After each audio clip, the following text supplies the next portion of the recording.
Bonjour à toutes et à tous et bienvenue sur le salon All for Pack, sur le stand Pôle Emballage Bois pour évoquer une nouvelle thématique. L'agroalimentaire, le transport, la logistique, l'emballage bois est présent dans tous ces secteurs de notre économie.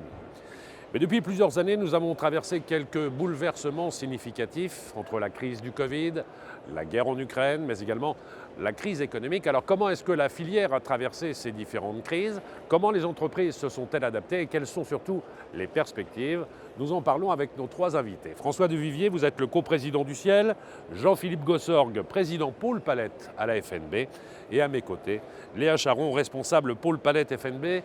Vous n'y voyez aucune objection. Nous allons commencer avec Madame, si vous le voulez bien, pour évoquer quelques chiffres clés et parler justement du poids du secteur de l'emballage bois en France. Alors, on peut effectivement commencer par rappeler que la France, c'est le premier pays producteur d'emballage bois en France. Ça, c'est déjà une fierté. En termes de poids, c'est effectivement un poids considérable. Donc aujourd'hui, le secteur de l'emballage bois représente 2,4 milliards de chiffre d'affaires embarqués, donc toute activité confondue, ce qui est plus que le secteur de la construction bois, dont on parle souvent, qui est à 1,9 milliard d'euros. Ce qu'on peut aussi rappeler en termes de chiffres, pour rappeler le poids du secteur de l'emballage bois, c'est le nombre d'emballages vendus. Le nombre d'emballages légers vendus, donc c'est 1,1 milliard d'emballages vendus chaque année, d'emballages légers, donc les cagettes, les bourriches d'huîtres, etc. Et plus de 128 millions de palettes qui sont mis en marché. On peut aussi rappeler, à l'heure où on parle beaucoup d'industrie française, de relocaliser notre industrie, il faut rappeler que l'industrie de l'emballage bois, c'est une industrie qui est restée implantée en France. Et donc aujourd'hui, les fabricants d'emballage vendent à plus de 90% leurs produits à des clients français. Et la ressource utilisée pour fabriquer ces emballages est à plus de 70% d'origine France. Donc vraiment une vraie fierté et on est tout à fait dans la lignée de ce qu'on entend aujourd'hui au niveau politique pour relocaliser l'industrie. Léa, le secteur de l'emballage bois, ça représente combien de sociétés et combien d'emplois en France ? Alors aujourd'hui, le secteur de l'emballage bois, c'est plus de 860 entreprises réparties sur tout le territoire avec un maillage vraiment très homogène sur le territoire et c'est plus de 17 400 emplois directs non délocalisables en France. Très bien. Je donne la parole à Jean-Philippe et à François sur ce que j'évoquais en introduction, à savoir les différents bouleversements que nous avons traversés, Covid, guerre en Ukraine, crise énergétique. Comment est-ce que les sociétés se sont adaptées, François ? La première grosse adaptation, ça a été la crise du Covid, où nous avons reçu tous des instructions d'arrêter de travailler. Néanmoins, le lendemain, le ministère de l'Agriculture a émis un décret en disant qu'on était déclaré comme étant une entreprise vitale pour la bonne marche de l'économie. Évidemment, si on voulait que les fruits et légumes continuent à arriver sur les étals et pour nourrir les Français, il fallait que nous continuions à travailler. On s'est rendu compte vraiment à ce moment-là qu'on était un secteur essentiel et ça nous a permis aussi de faire valoir un peu, de dire que même si nous sommes très invisibles et très humbles, nous sommes néanmoins très importants pour la bonne marche de l'économie et simplement même pour l'alimentation de nos compatriotes. Est-ce que malgré tout, Jean-Philippe, il y a eu une incidence sur les sociétés travaillant sur ce pôle emballage bois ?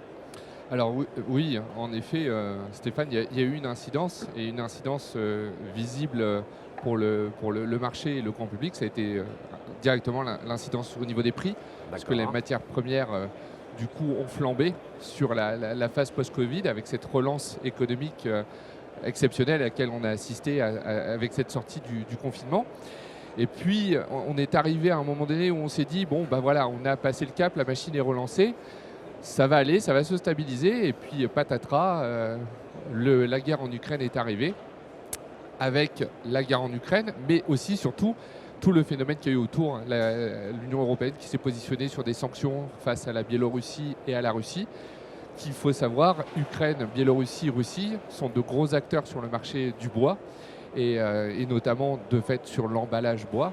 Et tout ça réuni, ça a donné vraiment un résultat explosif. Mais il est vrai que les différents acteurs sur ce secteur se sont exprimés en parlant de la hausse des prix. Comment est-ce qu'elle s'explique, cette hausse des prix ?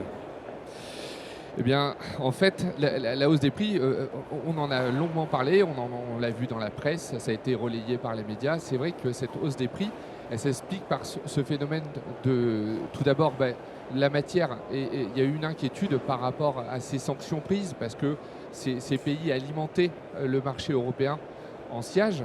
Et on s'est retrouvé du coup face à une concurrence exacerbée finalement mondiale. On le voit, tout s'est mondialisé, les flux sont mondialisés. Donc on s'est retrouvé sur une concurrence accrue avec 3 acteurs importants du marché européen qui étaient en rideau.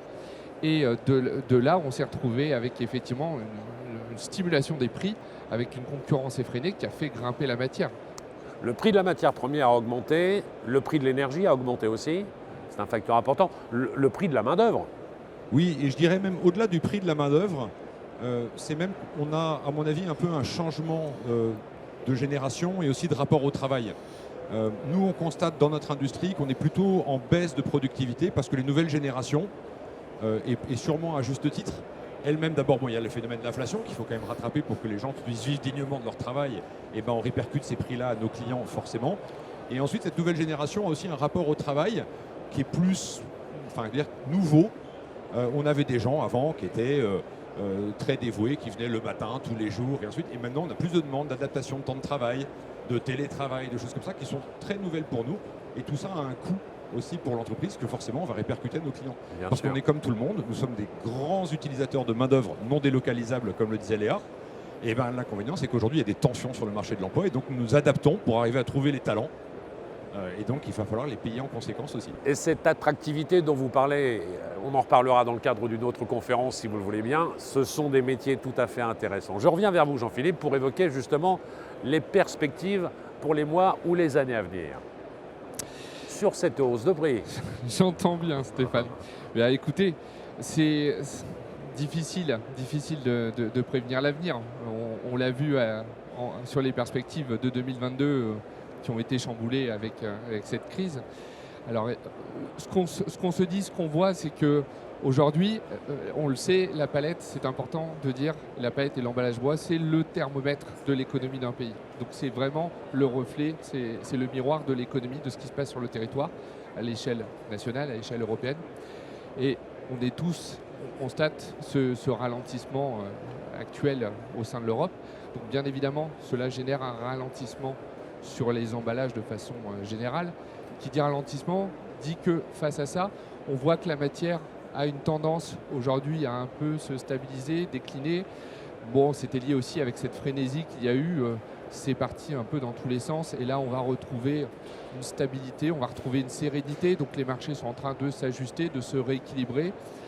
Alors ce qu'il y a de sûr, c'est que face à ça, on ne reviendra certainement jamais sur la période pré-Covid, puisque là, on avait quand même un problème de valorisation de la matière et on a constaté avec cette explosion de la demande mondiale et cette concurrence exacerbée des acheteurs répartis à travers la planète pour avoir accès à la matière première bois.